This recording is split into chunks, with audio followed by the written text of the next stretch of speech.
அனைவருக்கும் வணக்கம். இன்னைக்கு நம்ம Vainika music academy 100 days free online veena class உடைய எபிசோட் 24. ஸோ இன்னைக்கு எபிசோடில் நம்ம என்ன பார்க்க போகிறோம் அப்படின்னா 8th லைன் ஆஃப் ஜண்டை வரிசை, ஜண்டை வரிசையோடைய 8வது வரி பார்க்க போகிறோம். ஸோ இது வரைக்கும் நம்ம 7 லைன்ஸை வந்து ஃபுல்ஃபில்டாக கம்ப்ளீட் பண்ணியிருக்கோம். ஒரு லைனுக்கும் தாளம் எங்கே வரும் அப்படிங்கிறதுலேருந்து சொல்லி ரொம்பவே கிளியராக வந்து ஒரு வீடியோ வந்து நம்ம ஒரு வீடியோவும் நம்ம வந்து போஸ்ட் பண்ணியிருக்கோம். அது இல்லாமல் சரளி வரிசைகள்லாம் பார்த்தா இன்னுமுமே நம்ம வந்து ப்ரீஃபாக தாளம் எந்தெந்த இடத்துல வரும் அப்படிங்கிறது ஒரு லைனுக்கும் சொல்லி நம்ம எக்ஸ்பிளைன் பண்ணியிருக்கோம். ஸோ 7 வீடியோ வரைக்கும் நீங்கள் கண்டினியூஸாக பார்த்துட்ருப்பீங்க அப்படின்னு சொல்லிட்டு நம்புகிறேன். ஸோ அது பார்க்காம நீங்கள் இந்த லைனுக்காக மட்டும் வந்திருந்தீங்க அப்படின்னா இதுக்கு முன்னாடி இருக்கிற வீடியோஸும் நீங்கள் செக் பண்ணி பாருங்கள். அப்போ தான் நான் என்ன டிப்ஸ் கொடுக்குறேன் அப்படிங்கிறது வந்து உங்களுக்கு தெரியும். ஸோ ஆன்லைன் கிளாஸ்க்கான டீட்டெயில்ஸ் என்ன அப்படின்னு பார்த்தோன்னா கீழே வந்து டிஸ்கிரிப்ஷனில் என்னுடைய கான்டாக்ட் நம்பர், வாட்ஸ்அப் நம்பர் கொடுத்துருக்கேன். ஸோ அதில் வாட்ஸ்அப் பண்ணி நீங்கள் ஆன்லைன் கிளாஸஸ்க்கான டீட்டெயில்ஸ் தெரிஞ்சுக்கோங்க. இந்த 100 days ஃப்ரீ ஆன்லைன் கிளாஸில் வந்து உங்களால் லேர்ன் பண்ண முடியாத விஷயங்கள் நிறையாவே இருக்கும். ஏன்னா நான் ஒரு வீடியோ போஸ்ட் பண்ணுறேன் அப்படின்னா ஒரு 10 minutes or 15 minutes மட்டும்தான் இப்போதைக்கு நம்ம போஸ்ட் பண்ணிகிட்ருக்கோம். அதை தாண்டி நீங்கள் டீட்டெயில்டாக கற்றுக்கணும் அப்படின்னா கண்டிப்பாக வந்து ஒரு லைவ் கிளாஸ் அட்டன் பண்ணிங்கன்னா மட்டும்தான் உங்களால் முடியும். ஸோ அந்த மாதிரி டீட்டெயில்ஸ் வேணும், இல்லை நான் வந்து எனக்கு நிறைய கற்றுக்கணும் அப்படின்னு நினைக்கிறவங்க, இல்லை இதுதான் பிகினர், நான் இப்போ தான் பேசிக்ஸே ஸ்டார்ட் பண்ணுறேன் அப்படிங்கிறவங்கலாம் நீங்கள் வந்து பெட்டர் நீங்கள் லைவ் கிளாஸ் அட்டன் பண்ணுறது வந்து நல்லாயிருக்கும். என்கிட்ட லைவ் கிளாஸ் அட்டன் பண்ணோம் அப்படின்னு நான் சொல்லலை. கண்டிப்பாக உங்களுக்கு டைரெக்டாக கிளாஸஸ் எங்கேயாவது வெளியில் கிடச்சிது அப்படின்னா கண்டிப்பாக நீங்கள் போய் ஃபர்ஸ்ட் ப்ரிஃபரன்ஸ் நீங்கள் அதுக்கு தான் கொடுக்கணும் ஆன்லைன் கிளாஸை விட. ஏன்னா ஆன்லைன் கிளாஸில் கற்றுக்கிறத விட நேரில் போய் கற்றுக்கும் போது அவங்களுக்கு இன்னும் நல்லா டீட்டெயில்டாக எல்லாமே உங்களுக்கு சொல்லிக் கொடுக்கறதுக்கு ரொம்ப வசதியாக இருக்கும். அப்படி ரொம்ப கிடைக்காதவங்க, ரொம்ப ரேர் பீப்புள் மட்டும் நீங்கள் வந்து ஆன்லைன் கிளாஸ் வந்து அட்டன் பண்ணிக்கோங்க, ஓகேங்களா? ஸோ இது வரைக்கும் நம்ம வந்து 7 லைன் முடிச்சிருக்கோம். இப்போ 8வது லைன். 7வது லைன் என்ன பார்த்தோம் அப்படின்னு பார்த்தோன்னா சா சரி ரி க க சா சரி ரி க க ம ம ரி ரி க க ம ம ரி ரி க க ம ம ப ப க க ம ம ப ப க க ம ம ப ப த த ம ம ப ப த த ம ம ப ப த த நீ நீ. ஸோ அது பார்த்தோம். சரளி வரிசை எல்லாமே நம்ம ஒரு லைன் போகும்போது ஃபர்ஸ்ட்லேருந்து திருப்பி ஒரு தடவை ரிவைண்ட் பண்ணி பார்த்தோம். ஆனால் ஜண்டை வரிசையில் அப்படி பண்ண முடியாது. இன்னும் ஒரு லைனுமே 10 லைன் இருக்குது. ஸோ நம்ம இப்போ திருப்பியும் நான் ஃபர்ஸ்ட்லேருந்து வாசித்தேன் அப்படின்னா இதுக்கே எனக்கு ஒரு 10 minutes 15 minutes போயிடும். ஸோ அதனால தான் நான் வந்து ஜண்டை வரிசையை பொறுத்த வரைக்கும் லெசன்ஸ் மட்டும் நான் டீச் பண்ணிக்கிட்டு இருக்கேன். ஜண்டை வரிசை முடிச்ச பிற்பாடு லாஸ்ட் எபிசோட், ஜண்டை வரிசையோடைய கடைசி எபிசோடில் வந்து நான் எல்லாமே ப்ளே அலாங் வித் மீ சீரீஸில் கண்டினியூஸாக எப்படி வாசிக்கிறது அப்படின்றத சொல்கிறேன். ஆனால் நான் கண்டினியூஸாக வாசிக்கலை அப்படின்றதுக்காக நீங்கள் வந்து என்னென்ன எபிசோடு என்னென்னைக்கு எடுக்கிறோமோ அதை மட்டும் வந்து லேர்ன் பண்ணிகிட்டு இருக்காதீங்க. ஃபர்ஸ்ட்லேருந்து என்னென்ன கற்றுக்கணுமோ அதை வந்து நீங்கள் ஃபர்ஸ்ட்லேருந்தே வாசி, அதாவது இப்போது எனக்கு எடுக்கிறீங்க 7th எபிசோடுக்கு 7th லைனுக்கு எடுக்கிறீங்க அப்படின்னா திருப்பி 1லேருந்து 6 வரைக்கும் கண்டினியூஸாக வாசித்து பார்த்துட்டு நீங்கள் எடுத்தீங்கன்னா தான் உங்களுக்கு வந்து உண்மையாகவே வசதியாக இருக்கும், சரிங்களா? ஸோ நெக்ஸ்ட் போகலாம். 8th லைன் என்ன அப்படின்னு பார்த்தோன்னா சா சா சா ரி ரி ரி க க சா சா ரி ரி க க ம ம ரி ரி ரி க க க ம ம ரி ரி க க ம ம ப ப க க க ம ம ம ப ப க க ம ம ப ப த த ம ம ம ப ப ப த த ம ம ப ப த த நீ நீ ப ப ப த த த நீ நீ ப ப த த நீ நீ சா சா சா சா சா நீ நீ நீ த த சா சா நீ நீ த த ப ப நீ நீ நீ த த த ப ப நீ நீ த த ப ப ம ம த த த ப ப ப ம ம த த ப ப ம ம க க ப ப ப ம ம ம க க ப ப ம ம க க ரி ரி ம ம ம க க க ரி ரி ம ம க க ரி ரி ச ச. ஓகேங்களா? ஸோ இப்போ 3 நம்ம பாடுறோம். சா சா சா ரி ரி ரி க க சா சா ரி ரி க க மாமா அப்படின்னு சொல்லிட்டு பாடுறோம், ஓகேங்களா? எப்படி பாடுறதுன்னு பார்க்கலாம். ஸோ ஃபர்ஸ்ட் எப்பயும் போல தான் 2 விரலும் வச்சுக்கோங்க. இன்கேஸ் உங்களுக்கு என் ஃபிங்கரிங் பார்க்கணும் அப்படின்னா வீடியோவை ஜூம் பண்ணி பாருங்கள். அப்போ வந்து உங்களுக்கு என்னோட கை வந்து ஈஸியாக தெரியும். அப்போ உங்களுக்கு ஈஸியாக இருக்கும். ஓகேங்களா? எப்பயும் போல தான் கையில் நல்லா எண்ணெய் தொட்டுண்டு சால ஒரு விரல், நீல அதாவது சாக்கு முன்னாடி இருக்கிற ஸ்வரத்தில் ஒரு விரல் வச்சுக்கோங்க. மத்தியம காலம் செகண்ட் ஸ்ட்ரிங்கில் தான் வாசிக்க போகிறோம். சா சா சா ரீ ரீ ரீ. ஓகே, ஃபஸ்ட்டு சா மீட்டிட்டு, ரெண்டாவது ஜம்பிங் நோட் கொடுத்துட்டு, மூணாவது நார்மலாக மீட்டணும். நல்லா கவனிங்க. ஃபஸ்ட்டு நார்மலாக மீட்டிட்டு, ரெண்டாவது ஜம்பிங் நோட்டு போட்டுட்டு, மூணாவது நார்மலாக மீட்டணும். ஓகே,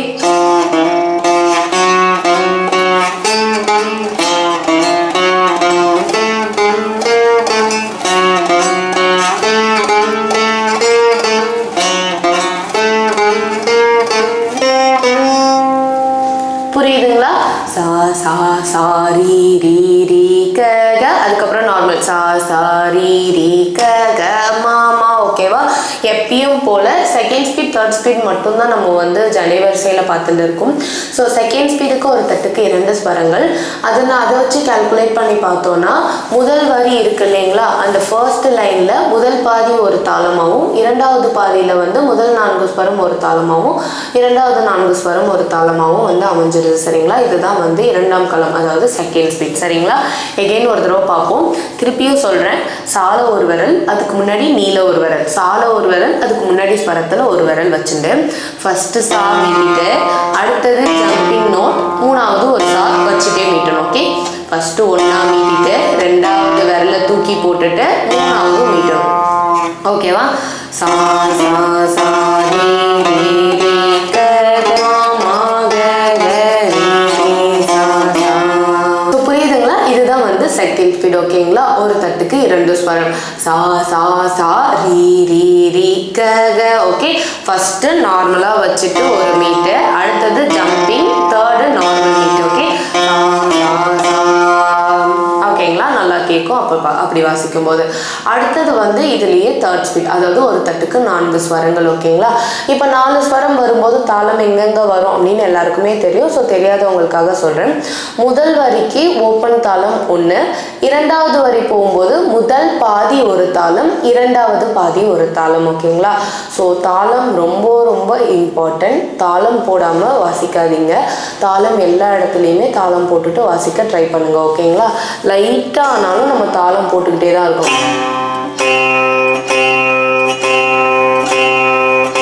ஓகே, தாளம் போடாமல் வாசிக்காதீங்க. ரொம்ப ரொம்ப ஹெல்ப்ஃபுல்லாக இருக்கும் தாளம் போட்டிங்கன்னா. சரிங்களா?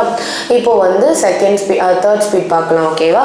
சா சா சா ரீ ரீ ரீ க க சா சா ரீ ரீ க க மா மா ரீ ரீ ரீ க க க மா மா ரீ ரீ க க மா மா பா பா க க க மா மா மா பா பா க க மா மா பா பா த மா மா மா பா பா பா த த மா மா பா பா த த நீ நீ பா பா பா த த த நீ நீ பா பா த த நீ நீ சா சா சா நீ நீ நீ த த சா சா நீ நீ த த பா பா நீ நீ நீ த த த பா பா நீ த த நீ நீ த த பா பா மா மா த த த பா பா பா மா மா த த பா பா மா மா க க பா பா பா மா மா மா க க பா பா மா மா க க ரீ ரீ மா மா மா க க க ரீ மா மா க க ரீ ரீ சா சா.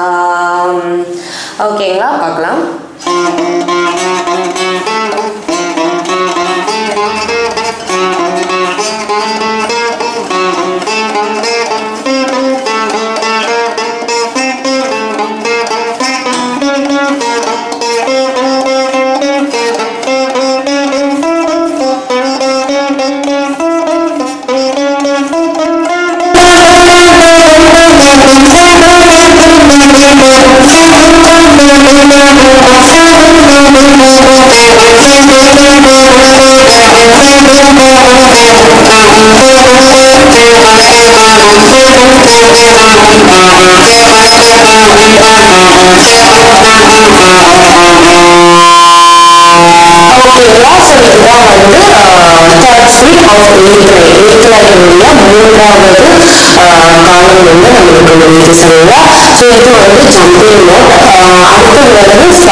யூஷுவல் சேம் மாதிரி தான். எப்படின்னா ஃபர்ஸ்ட் ரெண்டு வரலையும் நம்ம வந்து சப்ஜெக்ட் வந்து வச்சுக்கோங்க. காலம் வந்து சேம் தான். ஸோ காலம் வந்து எல்லா இருந்தாலும் நம்மளோட மாறிக்கும் இருந்தாலும் அவங்க என்ன சொல்றாங்க தான் சரிங்களா. ஸோ ஃபர்ஸ்ட் வந்து ரெண்டு வரைக்குமே சாமானை வச்சுட்டு ரெண்டாவது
இரண்டாம் காலம் வாசிச்சாச்சு. ஓகேங்களா.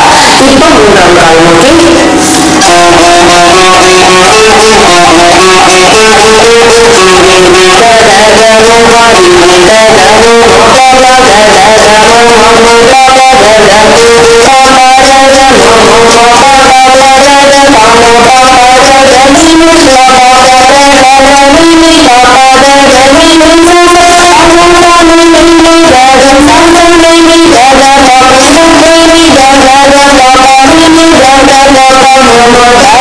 ஸோ இதோட வந்து 8th லைனோடைய ஸ்வைப்பிங் நோட்டும் நம்மளுக்கு வந்து எண்ட் ஆகுது சரிங்களா. ஸோ உங்களுக்கு வந்து என்னோட ஃபிங்கரிங் வந்து பார்க்கணும் அப்படின்னா நீங்கள் வந்து யூடியூப்பில் வீடியோ எடுக்கும்போது அந்த யூடியூப் வீடியோ பார்க்கும்போது நீங்கள் ஜஸ்ட்டு ஜூம் பண்ணி பார்த்தீங்கன்னாலே ஃபிங்கரிங் வந்து ஈஸியாக தெரிஞ்சிடும். ஓகேங்களா. ஸோ மேக்ஸிமம் நான் ஃபர்ஸ்ட் எபிசோட்லேயே ஃபிங்கரிங் எப்படி வைக்கணும் அப்படிங்கிறத நான் வந்து உங்களுக்கு எக்ஸ்பிளைன் பண்ணிட்டேன். ஸோ அதனால் ஒரு தடவை ஜூமில் காட்டணும் அப்படிங்கிற அவசியம் இல்லை. இப்படி உங்களுக்கு நெசசரி எனக்கு வந்து கிட்ட பார்க்கணும் அப்படின்னு நினச்சிங்கனாலும் நீங்கள் ஜூம் பண்ணி வந்து இதை வந்து நீங்கள் பார்த்துக்கலாம். மேக்ஸிமம் ஒரு பெரிய ஸ்க்ரீனில் வச்சு பார்த்தீங்கன்னா உங்களுக்கு இன்னும் கொஞ்சம் யூஸ்ஃபுல்லாக இருக்கும் சரிங்களா. ஸோ இதோட வந்து 8 லைன்ஸ் ஜண்ட வரிசை வந்து சக்ஸஸ்ஃபுல்லாக முடிஞ்சிருச்சு. இப்போது வந்து மேக்ஸிமம் எல்லாரோட புக்ஸ்லேயுமே ஒரு லைன் தான் எக்ஸ்ட்ரா இருக்கும். 9th லைனில் போட்டு சா சா மாமா க க ரீ ரே சா சா ரே ரே க க மாமா ரீ ரீ பாப்பா மாமா க க ரீ ரீ க க, அதாவது வந்து தாட்டு வரிசை பிரயோகத்தில் வந்து அந்த லைன் வந்து இருக்கும். நம்மள்கிட்ட எக்ஸ்ட்ரா 2 லைன் என்னென்ன அப்படின்னு பார்த்தோன்னா 8th லைனில் வந்து சங்கீத பாலப்பாடம் அப்படின்னு சொல்லிட்டு ஒரு புக் இருக்கும். ஸோ அதில் 8th லைனே வந்து ஆ போட்டு இன்னொரு லைன் வந்து ஒன்று கொடுத்துருப்பாங்க. ஸோ அந்த லைன் வந்து ரொம்பவே கேட்க அழகாக இருக்கும். அது என்ன லைன் அப்படின்னு பார்த்தோன்னா 6th line 7th line 8th line. So இந்த 3 லைனையும் மிக்ஸ் பண்ணி அந்த லைன் வந்து ரொம்ப அழகாக இருக்கும். ஸோ அந்த புக் வச்சுருந்தீங்க அப்படின்னா உங்களுக்கு தெரியும். அது என்ன அப்படின்னா सा स सा री रे ग ग सा स री रे ग ग सा सा सा री रे रे ग ग सा सा री रे ग ग म म री रे ग ग म म री रे ग ग म म री रे रे ग ग ग म म री रे ग ग म म पा पा. ஸோ அந்த மாதிரி ரொம்ப அழகாக இருக்கும். ஸோ இது வந்து ஒரு ஒர்க் மாதிரி எடுத்துகிட்டு நீங்கள் வேணால் வீட்டில் ட்ரை பண்ணி பாருங்கள். இந்த லைன் தான் நம்ம வந்து நெக்ஸ்ட் எபிசோடில் வந்து நம்ம பார்க்க போகிறோம். அதுக்கு அடுத்தது சாசா மாமா ககரிரி as usual. And 11th line என்ன அப்படின்னு பார்த்தோன்னா சா சா சா சரி சாரி சரி சா சாரி ரீ க க மா மா ரீ ரீ க ரீ க ரீ க. ஸோ அந்த மாதிரி ஒரு லைன் ஒன்று இருக்கும். நான் எல்லாமே வந்து ப்ராப்பராக வந்து டிஸ்கிரிப்ஷன் அண்ட் இது டிஸ்பிளேயில் வந்து நான் எக்ஸ்பிளைன் பண்ணிடுறேன். ஸோ இது வரைக்கும் கொடுத்த எல்லா நோட்ஸுமே ப்ராப்பராக நீங்கள் நோட் போட்டு ஃபாலோ பண்ணிகிட்ருப்பீங்கன்னு நினைக்கிறேன். ஸோ நோட் போடாமல் நான் புக்ஸில் ஃபாலோ பண்ணிக்கிறேன் அப்படிங்கிறவங்களுக்கு ஒரே ஒரு விஷயம் என்ன அப்படின்னு பார்த்தோம்னா, நம்ம நோட்டில் எழுதும்போது தான் நம்மளுக்கு வந்து அது மனசில் பதியும். அது வந்து நம்ம ஸ்கூல் படிக்கும்போதுலேருந்தே ஹோம்ஒர்க் எதுக்கு கொடுக்குறாங்க அப்படின்னா, நம்ம நோட்டில் எழுதும்போது தான் நம்மளுக்கு வந்து மனசில் வந்து ஃபிக்ஸ்டாக பதியும் அப்படின்ற ஒரு ரீசனுக்காக தான். ஆனால் இது ஹோம்ஒர்க் கிடையாது. நீங்கள் வந்து புக்கில் ஃபாலோ பண்ணுறதை விட நோட்டில் எழுதி வச்சிங்கன்னா, நீங்கள் கைப்பட எழுதி வச்சிங்கன்னா உங்களுக்கு வந்து அதில் எல்லாமே வந்து மனசில் அப்படி பதிஞ்சா அப்படி இருக்கும். சரிங்களா? ஸோ அதனால ஒரு லைன் எடுக்கும்போதும் நீங்கள் வந்து அதை நோட்டில் எழுதிட்டு, ஏன்னா வீடியோ வந்து நம்ம லைவ் கிளாஸ்னால் தான் நம்மளுக்கு வந்து பிரச்சனை. ஓகே, இப்போ வீடியோ தான் போஸ்ட் பண்ணுறோம் அப்படின்னும் போது நீங்கள் பாஸ் பண்ணி வச்சுட்டு நீங்கள் அதை எழுதினீங்கன்னா கூட போதும். ஸோ ப்ளீஸ் ஃபாலோ நோட்ஸ் வந்து ஃபாலோ பண்ணுறது உண்மையாகவே ரொம்ப ரொம்ப ரொம்ப நல்ல பழக்கம். நான் இன்ன வரைக்கும் நான் கற்றுக்கிட்டதுலேருந்து இப்போ வரைக்கும், இப்போ என் ஸ்டூடெண்ட்ஸ்க்கு எடுக்கும்போதுலேருந்து நான் ஒரு சாங் எடுக்கிறேன் அப்படின்னா நான் ஒரு நோட் போட்டு அதில் எழுதி தான் நான் எப்பயுமே ஒரு பாட்டு என் குழந்தைங்களுக்கு எடுத்துகிட்ருக்கேன். ஒரு நொட்டேஷன் எடுக்கிறதா இருக்கட்டும், நான் எல்லாத்துக்குமே வந்து நொட்டேஷன் எடுக்கிறதுக்கு 4 பேஜ் 5 பேஜ் ஆகும். ஒரு சாங்கோட நொட்டேஷன் எடுக்கிறேன் அப்படின்னா 5 பேஜ் 6 பேஜ் ஆகும், ஏன்னா கிறுக்கி எடுக்கிறதுனால. ஆனால் நான் அப்பயுமே அதில் எடுத்துட்டு அதுக்கப்புறம் ஒரு தனியாக டைரி ஒன்று போட்டு அதில் நான் அந்த நொட்டேஷனை வந்து கிளியராக, ஏன்னா என்னைக்கா இருந்தாலும் அது யூஸ் ஆகும் அப்படின்றதுனால யூடியூப்பில் இருக்க தான் போது, இல்லைன்னு சொல்லலை. இருந்தாலும் நம்ம கையில் ஒரு நோட்டு இருக்குது அப்படிங்கிறது வந்து நம்மளுக்கு ஒரு சாட்டிஸ்ஃபைடாக இருக்கும்ல. டக்குன்னு வேணும்னா ஒரு நெட்டு கிடைக்கலன்னா கூட நோட் எடுத்து பார்த்துக்கலாம். ஓகேவா? ஸோ அதனால் வந்து ஒரு டைரி ஒன்று போட்டு, இல்லை டைரியோ ஒரு பைண்டிங் பண்ண நோட்டோ ஏதோ ஒன்று போட்டு நீங்கள் வந்து ஃபாலோ பண்ணுறது ரொம்ப நல்லது. என்கிட்ட வந்து டைரிஸ் மட்டுமே நான் ஒரு 5-6 டைரி வந்து ஃபில் பண்ணி வச்சுருக்கேன். வெறும் சினிமா பாட்டு அந்த மாதிரி இருக்கிறதுக்கான நோட்டேஷன் மட்டும் எழுதி. எனக்கு வீடியோ எடுக்க தான் டைம் கிடையாது. ஸோ அதனால தான் நிறையா பேர் கேட்ட சாங்ஸ் வந்து என்னால் அப்லோட் பண்ண முடியல. இந்த 100 டேஸ் வீடியோஸ் வந்து முடிஞ்ச பிற்பாடு நான் கண்டிப்பாக வந்து பேசிக்லேருந்து என்னென்ன நான் எப்படி சாங்ஸ்லாம் போஸ்ட் பண்ணணும் அதே மாதிரி நான் ரிப்பீட்டடாக வீக்லி ஒன்ஸ் ஆர் ட்வைஸாவது நான் வீடியோ போடுறதுக்கு வந்து ட்ரை பண்ணுறேன். ஓகேங்களா? ஸோ உங்களுக்கு இந்த வீடியோ பிடிச்சிருக்கு அப்படின்னா லைக் பண்ணுங்கள், ஷேர் பண்ணுங்கள், சப்ஸ்கிரைப் பண்ணுங்கள், உங்கள் ஃப்ரெண்ட்ஸ் கூட ஷேர் பண்ணுங்கள். உங்களுக்கு வேறு ஏதாவது டியூட்டோரியல்ஸ் வேணும் அப்படின்னு சொன்னாலும் எனக்கு கமெண்ட் செக்ஷனில் கமெண்ட் பண்ணுங்கள், நான் நோட் பண்ணி வச்சுக்கிறேன். ஸோ ஆன்லைன் கிளாஸ் கேட்டவங்களுக்கான டீட்டெயில்ஸ் வந்து கீழே டிஸ்கிரிப்ஷனில் என்னோடய காண்டாக்ட் நம்பர், வாட்ஸ்அப் நம்பர் கொடுத்துருக்கேன். ஸோ அதில் வாட்ஸ்அப் பண்ணி நீங்கள் தெரிஞ்சுக்கோங்க. மேக்ஸிமம் ஆஃப் டைம் எனக்கு வாட்ஸ்அப் பண்ணுங்கள். ரொம்ப இல்லை எனக்கு இதுக்கு ஃபோன் தான் பண்ணி ஆகணும் அப்படின்னு நினச்சிங்கன்னா மட்டும் எனக்கு கால் பண்ணுங்கள். ஏன்னா நான் கிளாஸில் இருக்கும்போது அதிகமாக ஃபோன்ஸ் வர்றதுனால நான் சொல்கிறேன், இட்ஸ் அ கைண்ட் ரிக்வெஸ்ட். ஓகேங்களா? So thank you so much. By.